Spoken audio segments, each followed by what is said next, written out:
Kamusta? Ako si Shyla. Ang story natin ngayon ay may pamagat na Miruko-chan.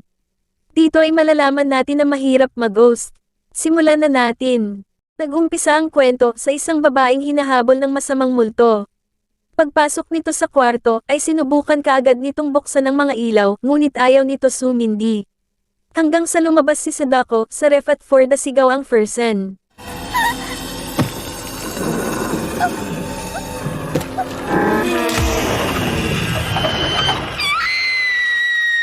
Sabay isa lang pala itong programa sa TV at kwentong barbero. Dito na tayo sa tunay na bida, siya si Miko. Araw-araw siyang gumigising ng maaga para pumasok at ang pamilya niya ay maalalahanin. Itterashay! Ari? Pagdating sa school ay palagi siya ginugulat sa yakap ni Hana, ngunit nalalaman niya ito dahil sa laki suso nito. Na pinagtatakahan naman ni Hana kung paano niya nalalaman. Sabay nabilib si Hana nang makita ang merch niya at pinakita rin nito ang merch niya. Na tinatawag niyang Lambada Rabbit. Sabay dating ng isang student na sinabing tumabi kayo. At may pagka-weirdo ito. Nasabi naman ni Miko na taga-ibang section yarn. Pagdating sa klase ay mabilis ma-out of focus si Miko dahil mayroon siyang third eye. Yotsuya-san? Hay.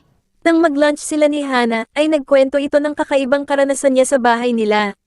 Ngunit hindi ito pinansin masyado ni Miko dahil may iba siyang nararamdaman sa paligid. Saikin yo... Kinahapunan ay sabay sila ni Ana umuwi at nagpaalam na nga ito. Ngunit napansin niya na nawawala ang merch niya. At dahil dito ay binalikan niya ito sa school. At nahanap naman niya ito, ngunit ginabi na siya at inabutan ng ulan. Habang naghihintay ng bus, ay nag-check muna siya ng phone niya. At dito nga ay nag-chat si Ana ngunit bigla siyang nag-hallucinate. Nang damputin niya ito, ay nakita niyang back to normal na to. Pero pagtingin niya sa harap niya, biglang nakita niya ang nakakatakot na multo. Dito ay nagpanggap siyang hindi niya to nakikita hanggang sa makaalis to. Pag-uwi sa bahay ay may lumitaw na naman na pangit sa banyo. At tinatanong nito kung nakikita mo ba ako. Gaya ng dati ay for the dead malang siya rito. Bago matulog ay nag-iiwan siya ng asin sa tapat ng pinto para hindi pumasok ang pangit na multo. At nag-research ng anti-spirit na bracelet. Pero maya-maya ay nalaman niyang hindi epektibo ang asin. Kanya ng araw-araw na buhay ni Miko. Kinabukasan ay parang traumatized na siya at naging magugulatin dahil sa madalas na pagpapakita ng mga bad spirit na pinagtatakahan naman ni Ana. Yappa... Miko? Dito ay talaga namang nagpapapansin sa kanya ang pangit na multo. Ngunit matibay si Miko na hindi ito pinapansin kahit kabado na siya. Pumunta sila ng locker room para magpalit ng damit para sa PE class. Ngunit pabebe si Hana na sinasabi na may napanood siyang horror movie na may pugot na ulo ng multo na nakatago sa locker. Sa isip-isip naman ni Miko kung sa movie pa lang ay kabado ka na, paano pa kaya sa personal? Sabay nakiusap sa kanya si Hana na buksan ang locker niya.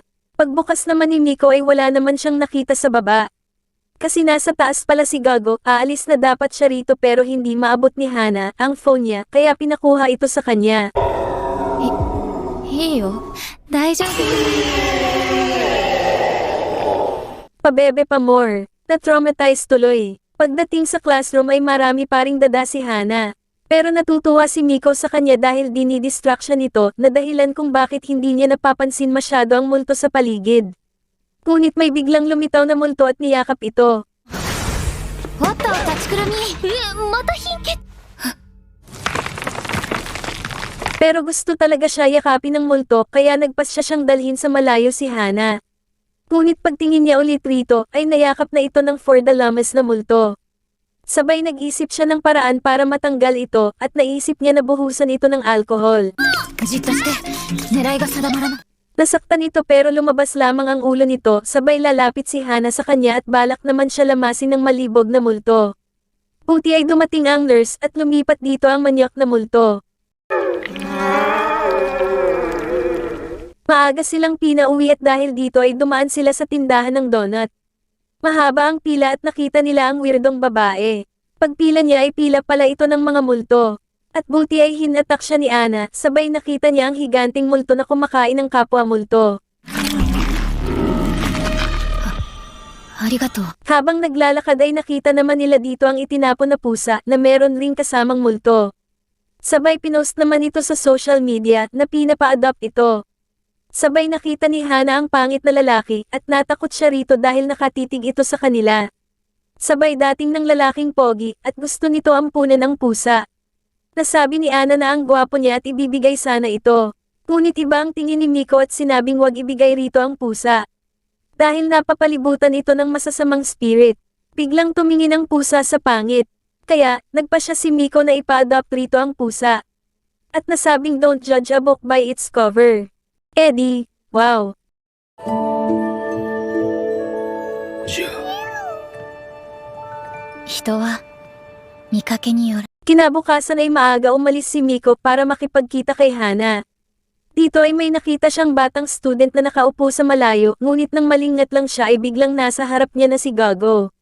Tumingin siya sa paligid ay parang walang nakakapansin rito. Nang biglang nagpakita na nga ito ng tunay na itsura, at kinupal siya.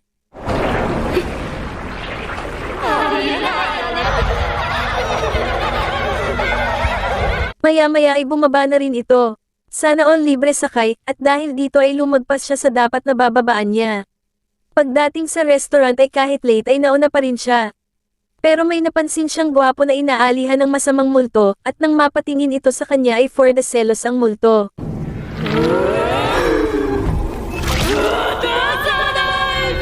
Dito ay nagpanggap siyang nanonood ng wrestling at epektibo naman ito. At inisip ng multo na masculine type ang gusto niya. Pagdating ni Hana ay nagmadali siyang umalis ngunit kinausap siya ng lalaking pogi na #cheater pero hindi niya pinansin ito dahil sa multo. Sabay dating ng girlfriend nito na nagselos dahil nakita nito na magkausap sila ni Miko. Habang pinapalibutan rin ng maraming simp na lalaking multo. Dito ay nasabi ni Miko na birds of a feather. Na parang sinasabi niya rito na parehas lang itong cheater.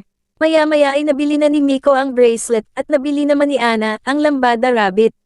Naisip ni Miko na lapitin rin si Ana ng multo kaya naisipan niya rin itong bigyan ng bracelet. Kaso may gusto pang puntahan si Ana at gusto nito mag-shortcut. Pero maraming multo rito na nag-enjoy naman si Miko dahil nasubukan niya na mabisa talaga ang bracelet. Ngunit nabasag ito nang makasalubong niya ang malaking multo. Hindi siya makagalaw rito dahil baka mapansin ng mga multo na nakikita niya ito. Maya-maya ay bumalik sila sa tindahan ng bracelet at bumili ng bago. Ngunit nasira lang ulit ito dahil sa nakasunod sa kanyang multo. Nakita ito ng matanda, sinabihan siya ng matanda tungkol sa sumusunod sa kanya ngunit tinatanggi niya ang lahat tungkol rito. At sinabi sa isip ng matanda na magaling siya mag-ignore ng mga multo. Samantala si Hana naman ay may malakas na chakra. Ngunit dahil rito ay nakaka-attract rin ito ng spirit. Dahil rito ay nilabas ni Lola ang natatagong pinakamagandang bracelet at ibinigay ito sa kanya ng libre. Pero nabasag din ito.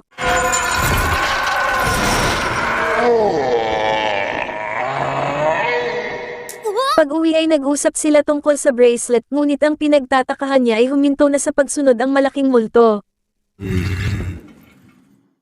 Sa mga sumunod na araw ay ginigising siya ng kapatid niya dahil nagkaroon siya ng masamang panaginip. Ngunit sinabi nito na bastos raw ang sinasabi niya habang natutulog. Kaya nabad trip siya rito. 寝言。なんかやばい夢見てたのかな。 Nagpunta sila ni Hana sa supermarket para mamili. Napansin ni Miko na mahilig sa milon si Hana kaya daw laki suso ito. Nang magbayad sila ay may nakita siyang multo rito. Na parang dating empleyado ito dahil sa suot nitong uniforme. Naisip niya na totoo pala ang ghost employee. Kinagabihan ay sila lang dalawa ng kapatid niya ang naiiwan sa bahay habang nanonood ng TV. Maya-maya ay naisipan niyang lumabas para bumili ng soda. 飲み物か。寒いし。 At dito ay nakita niya ang maliit na multo. Nakyutan siya rito. At hinagisan niya ito ng barya papunta sa kinaroroonan nito. Ngunit nang sundan niya ay nakita niya ang nakakatakot na multo. Buti na lamang ay kinuha ng ibon ang barya kaya nawala ang atensyon nito sa kanya. Kinabukasan ay sinusundan siya ng kapatid niyang lalaki at inaalam nito kung may boyfriend na ang ate niya dahil usap-usapan ito ng mga marites niyang kaklase. Pagdating sa library ay naiisip niya na baka pangit na lalaki lang ang boyfriend ng ate niya. Nakinaiinis naman niya kung sakaling totoo to. May nakitang multo si Miko kaya agad na umalis to. Nagbabad sa bathtub si Miko ngunit may lumitaw na multo sa harap niya. Paggising ay panaginip lang pala ito ngunit nagkamali siya dahil may multo talaga na nakaupo sa gilid ng banyo. Nang biglang dating ng kapatid niya na sinabing sabay na tayo. Ngunit nailang siya dito dahil hubog na ang katawan ng ate niya, hindi gaya noong bata pa sila. Dahil sa takot sa multo, ay sinabi ni Miko na hihiludan ko ang likod mo. At dito nga ay nalaman niya na wala palang boyfriend ang ate niya. Mission accomplished. Paggising ni Miko ay nasabi niya sa kanyang sarili na parang habang tumatagal ay nasasanay na siya sa mga multo. Pagdating sa mesa ay may nakita siyang malaking multo kasama ang kanyang pamilya. Na nasa mesa, kinukopal siya nito at nagsasalita ng puding ng paulit-ulit. Naisip naman niyang mag-alay ng puding. At dito ay pinakita na patay na pala ang kanyang ama. Sabay nagpaalam na ito. ごめんな。去年勝手に食べちゃ。 Nakikiusap ang batang weirdo sa lola na pinagbilhan nila ng bracelet. At sinasabing gawin sa nitong apprentice ngunit ayaw ng lola dahil mukha raw itong uhuging bata. Pero talagang makulit ito, kaya binigyan na lang niya ito ng libreng bracelet. Natuwa naman ito at umalis na umaasang isa na raw siyang ganap na apprentice. Nakakakita rin ito ng mga multo ngunit hindi ito nakakabahan dahil sanay na siya rito. Gusto niya maging isang exorcist balang araw. Kinabukasan ay bumalik ito sa tindahan ng lola pero sarado ito na kinagulat naman niya dahil ngayon lang nangyari ito. Sabay dating nila Miko, inggit era siya rito dahil wala siyang kaibigan. Nagulat siya na nag-uusap sila Miko tungkol sa bracelet at parang may alam sila dito. Maya-maya ay nalaman niya na nakakakita rin ng multo si Miko base sa observation niya. Pagdating sa PE class ay nilapitan niya si Miko at sinabing pwede ka ba makausap. Dinala niya si Miko sa bodega, sabay nagpakilala siyang si Yulia. At sinabing alam kong same tayong nakakakita ng multo. Sinabi nito na sinadya niyang magkalat ng tansan dahil nakakaakit raw ito sa mga multo.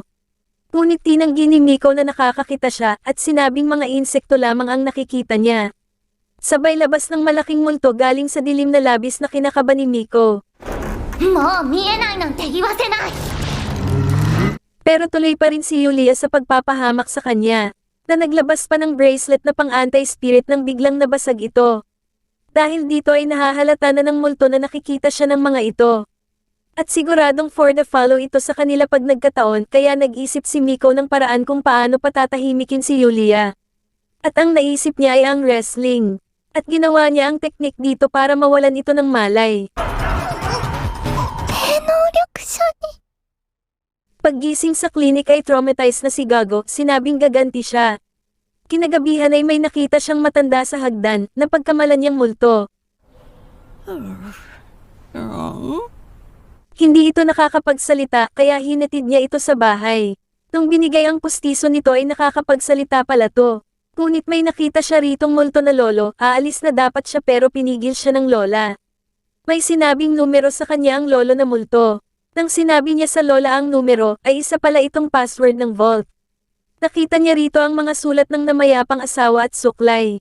Kapansin-pansin na naging masigla ang lola at pinagluto pa siya ng lugaw nito. Umalis na ang lolong multo at nagpasalamat kay Miko.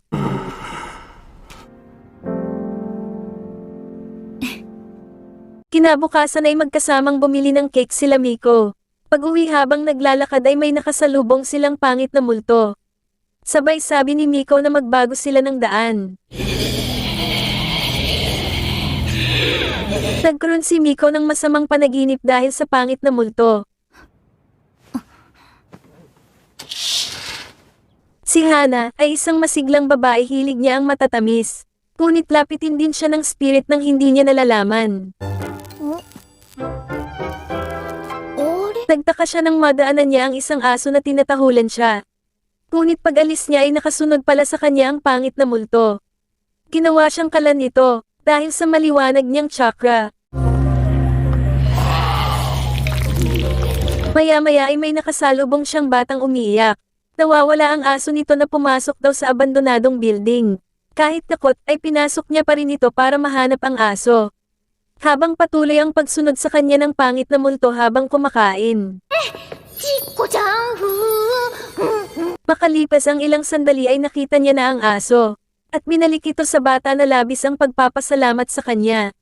Nakipagkita na siya kay Miko, ngunit nakita nito ang multo na nag-glow up na dahil sa daming nakaing multo. Niyaya ni Miko ito sa temple dahil yun ang nakikita niyang paraan para mawala ang multo na nakasunod sa kanya. Nang magdasal sila ay humingi ng tulong si Miko sa Buddha para mapalayas ang pangit. Nang biglang nagpakita ang dalawang maliit na spirit at nilabanan ito.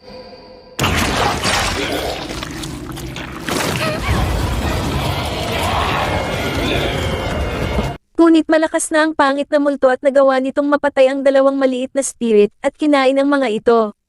Namangha naman si Hana sa liwanag at nag-aya mag-picture. Sabay nagpakita ang malaking angel at tinapos ang pangit na multo. Sabay picture ni Hana na nasama ito sa kamera.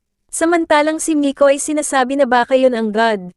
Sabay nag-maritest ang mga angel ngunit wala siyang maintindihan.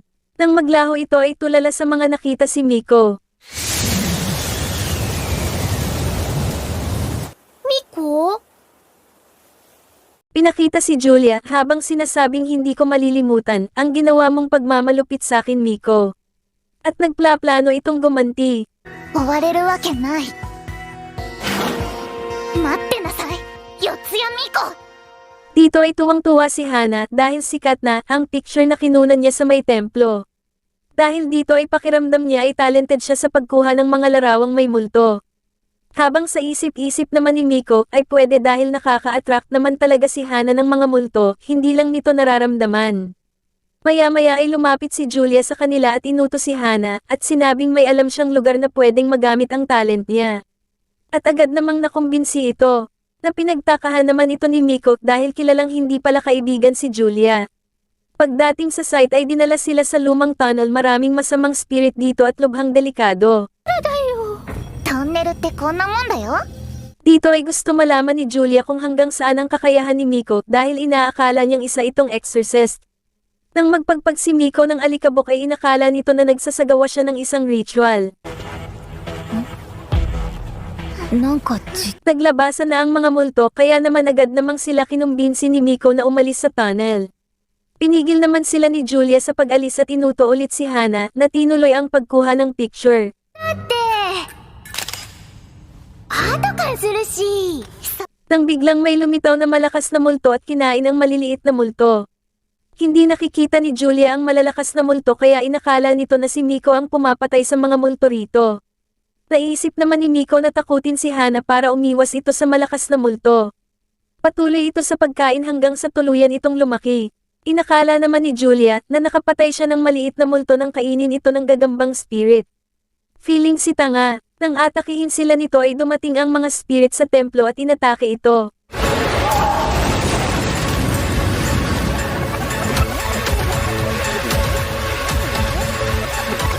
Bago magpaalam ay sumenyas ito ng isa, na pinagtakahan naman ni Miko. Pag-uwi ay iniisip niya kung bakit siya tinulungan ulit ng dalawang spirit. Habang si Julia iniisip na mahina pa siya, napansin naman ni Hana na malungkot si Miko at Julia at naisip nitong pasayahin sila. Gamit ang pagpicture na kinatuwa naman ni Julia dahil first time lang na may tumuring sa kanya bilang kaibigan. なんかお腹空いちゃったし、店戸行こうよ。 Sa sumunod na araw ay nag-shopping si Miko kasama ang kapatid niya. Ngunit nang magsukat ng damit si Miko ay nakita niyang may multo sa tabi niya. At sinale-stalk siya nito. Dahil dito ay nabili niya kaagad ito ng biglaan. Parang marketing strategy lang. プレゼントどうすんの？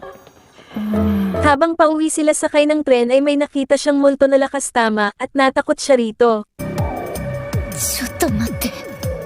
Dahil unti-unti ay papalapit ito sa kanya. Hindi sa makaalis sa pwesto niya dahil mahimbing ang tulog ng kapatid niya. Kaso noong katabi na niya ang tinaga ay may nakita siyang nakuha mula sa loob ng katawan nito na isang spirit. At hinuli ito at inilagay sa sako. Dito ay kabado na siya. At tuluyan na nga siyang tinaga nito na kinatraumatize niya pero hindi naman siya nasaktan. Hanggang pag-uwi ng bahay ay tahimik lang siya na inakala lang ng kapatid niya ay may buwanang dalaw siya. Kinabukasan sa school ay nagpaalam ang teacher nila dahil buntis ito. 私はすっごく寂しいよ。 Ngunit may nakita siyang spirit na inaalihan ito na gusto niya sanang sabihin dito. Pero sinabi na lamang niya na mag-iingat ito palagi. Pero nung sinabi ng teacher niya na namatay ang anak niya dati, ay nalaman niyang anak ito ng teacher niya. やっぱりおもちゃが頑張る。 Pag-uwi ay natanong niya sa sarili kung bakit niya nakikita ang mga multo. At gusto niya sana tumulong sa multo ngunit nag-aalangan siya dahil baka kung ano ang gawin sa kanya, hindi niya nalang ginawa. Kinabukasan ay nagpakita ang bago nilang teacher at ito ay nagpakilalang si Zen. Sabay na alala naman ni Miko na ito yung lalaking pinapalibutan ng bad spirit. Kinikilabutan talaga si Miko sa mga galit na spirit na nakapalibot rito. Habang si Hana naman ay sinabing parang pamilyar sa kanya ito. 見たことなかったっけ？ Nang biglang may lumitaw na pangit sa bintana at nakatitig ito kay Zen. Maya-maya ay magkasama silang nag-break time. At habang umaakyat ng hagdan ay naisip ni Miko na kaya hindi naaalala ni Hana, si Zen ay dahil hindi niya nakikita ang nakakatakot na spirit na nakapaligid rito. Nang biglang nagpaalam si Hana at bumalik sa kantin dahil may kulang sa pinamili niya. Habang naghihintay ay nakita niya ang bago nilang teacher na si Zen at talagang nakakatakot ang presence nito.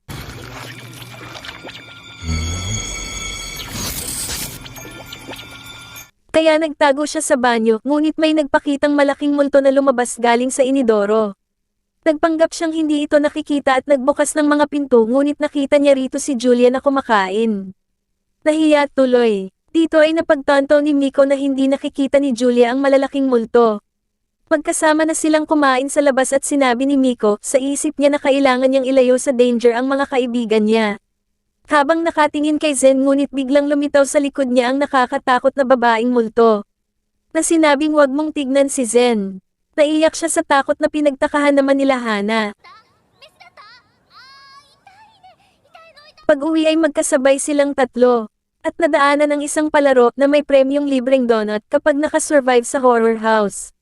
Sumali sila rito dahil sa isip ni Miko ay marami na siyang nakakatakot na karanasan at napaka-basic nito. ホラー屋敷か。 Sa una ay si Hana lang ang natatakot. Dito ay pinagkamala ni Julia na exorcist sila Hana at Miko at Tina tapos ang mga spirit. Natakot na rin si Julia dahil maraming nananakot rito. Habang si Miko naman ay nag-practice lang ng mga emotion dahil hindi niya ito nagagawa mula pa noon. At naging masaya siyang gawin ito. Natapos nila ang challenge at sa huli ay si Miko lang sakalam. 次はちゃんとしたお化け屋敷に行きたいね。 May isang ale ang kumatok sa apartment ni Zen at halos araw-araw itong nagbibigay ng pagkain sa kanya. Sinabi nito na parami raw ng parami ang mga uwak sa tapat ng building at marami raw nagkalat na patay na pusa sa paligid. Sabay napansin nito na may dugo sa kamay si Zen at sinabi naman nitong nabobog lamang siya. Tinanggap niya naman ang pagkain ngunit makikitang tinatapon niya lamang ito.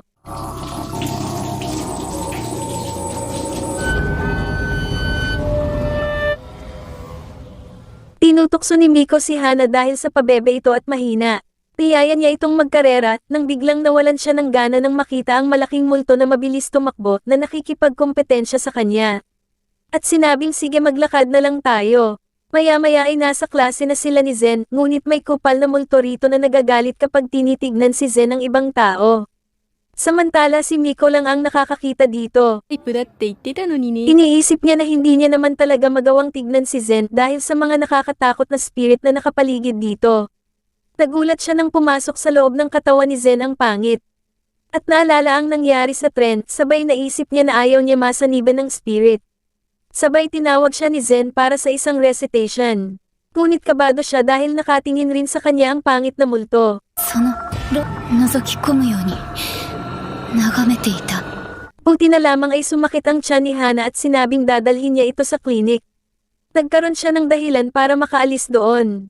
Nalabis ang pagpapasalamat niya kay Hana dahil pakiramdam niya ay niligtas siya nito. Tumalaw sa klinik si Julia. Binigyan niya si Hana ng candy at nakita niya na lumakas ulit ang aura nito. 絶対全先生に変だと思う。 Nasabi naman ni Julia na nanghihina si Hana dahil sa teacher na si Zen, marami raw kasing bad spirit na nakapaligid rito. Nakinagulat naman ni Miko dahil naoobserbahan din pala ito ni Julia. Nasabi ni Miko na kaya pala palaging nagugutom si Hana lalo na pag nagkaklase sila sa oras ni Zen. Ngunit na misinterpret ni Julia ang reaksyon ni Miko at inakalang galit ito sabay na alala ang pagsakal sa kanya. Kaya natakot ito at tumakbo. Kinahapunan ay nagtambay sila sa parke, naisip ni Miko na maswerte ang normal na tao dahil nakakapamuhay ito ng normal at hindi gaya niya. Na kahit nga si Hana nalapitin din ng mga multo, ay hindi naman ito nararamdaman ng mga spirit. Napansin naman ni Hana na malungkot siya kaya kinumport naman siya nito. Sabay may nakita siyang cute na bata sa malayo at kinawayan niya rin ito, ngunit traidor pala ang gago at pangit na multo. Na sinasabing nakikita mo ko. Sabay inatake siya ni Gago. Biglang dumating ang dalawang spirit at niligtas ulit siya nito.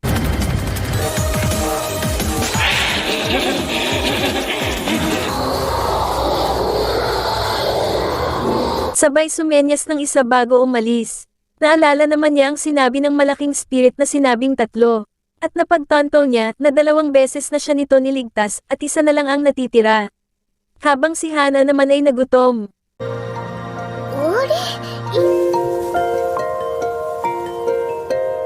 For the flashback si Zen at pinakita na mabait talagang bata si Zen. Ngunit ang nanay niya ay may pagkabaliw at napakahigpit nito sa kanya at sobrang strikto. Dahil dyan ay palagi siyang mag-isa at walang kaibigan. Hanggang sa may nakita siyang pusa.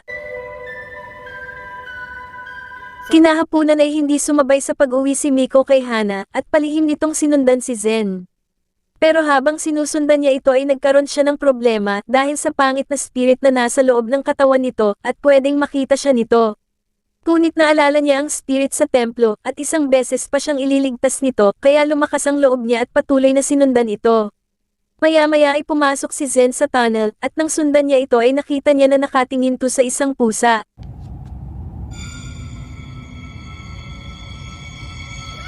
Tatawag sana siya ng pulis ngunit balak nitong hawakan ang pusa at hindi niya napigil ang sarili niya at sinigawan ito.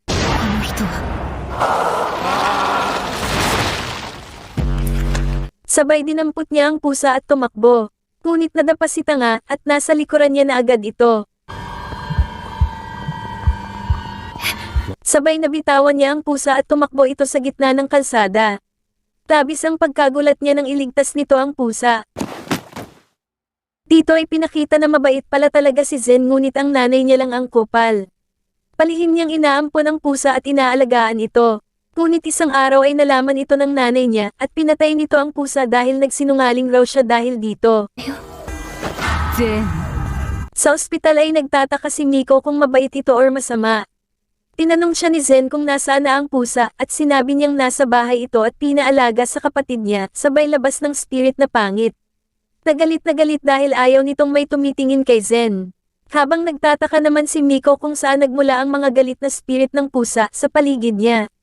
Nakausap ni Miko ang kababatang kaibigan ni Zen na isang doktor. Dito ay nalaman niya na mabait talaga si Zen sa mga pusa. Pero kabaligtaran ito sa tao dahil hindi ito pala kaibigan. Nalaman niya rin dito ang tungkol sa nanay ni Zen na sobrang strikto. At ito ang multo na pumapasok sa katawan ni Zen. Pagbalik sa kwarto ni Zen ay gusto niyang tulungan ito. Kinalit niya ang multo para atakihin siya nito. Ngunit binanatan ito ng spirit sa templo para iligtas siya.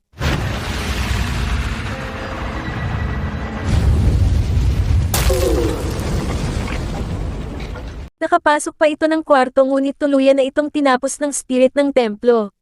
Sumenyas ito ng 3 bago umalis. Naiyak siya dito nang biglang dating ni Hana na sinermonan nito si Zen dahil hindi raw ito nag-iingat. Dahil inakala nito na yun ang dahilan ng pag-iyak ni Miko. At baka raw matrauma ito. Nang biglang parang naging magaan ang aura ni Zen at nag-sorry to ay biglang naging maputi ang mga spirit na nakapaligid dito. 僕はもう平気だから。それとも花の生命オーラってやつ。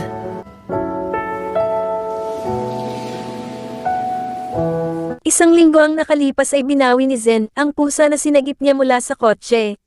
Pagkasamang kumain si Miko at Hana habang pinag-uusapan si Zen na mabait raw pala talaga ito. Habang si Zen naman ay iniisip ang mga sinabi ni Miko na maging malaya ka na. Kaya nakapagpasya na siya at tinanggihan ng Ale na palaging nagbibigay sa kanya ng pagkain.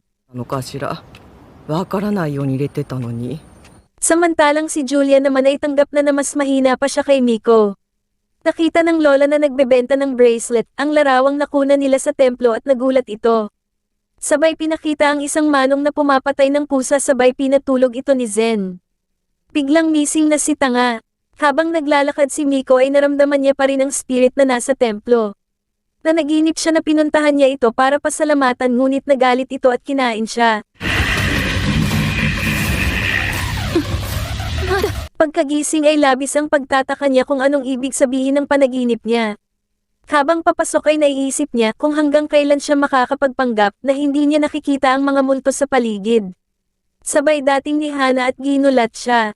Pero hindi na lang silang dalawa dahil kaibigan na nila si Julia. Habang pauwi sila at kumakain ng donut ay biglang pinakita na nakasunod sa kanila ang spirit sa templo. 花呼ばれてるよ。よし。ゆりあちゃん。次は山本さん At dyan nagtatapos ang ating story. Kung umabot ka dito ay i-comment lang ang For the Lamaso. Para kupalin natin ang mga manunood pa lang. At kung nagustuhan mo ang kwentong ito please like and subscribe. Bye!